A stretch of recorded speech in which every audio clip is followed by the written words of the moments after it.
কপাট ভাঙতে যাব, ভাঙবো তালা প্রয়োজনে জীবন দেব।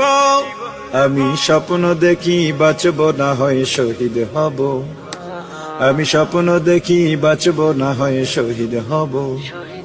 আমি স্বপ্ন দেখি আমি জনতার স্বপ্ন হব, আমি স্বপ্ন দেখি আমি জনতার স্বপ্ন হব।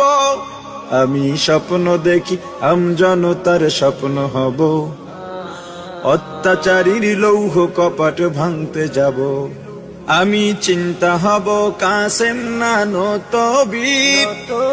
ভিক্ষা নেব স্বাধীনতার ব্রিটিশ খেদাও আন্দোলনে ছিলেন যিনি মহাবীর। আমি শাইখুল হিন্দের মতো যোদ্ধা হব, রক্ত নদী পাড়ি দিয়ে সব জালিমের মোকাবেলায় স্বাধীন পতাকা উড়াবো। আমি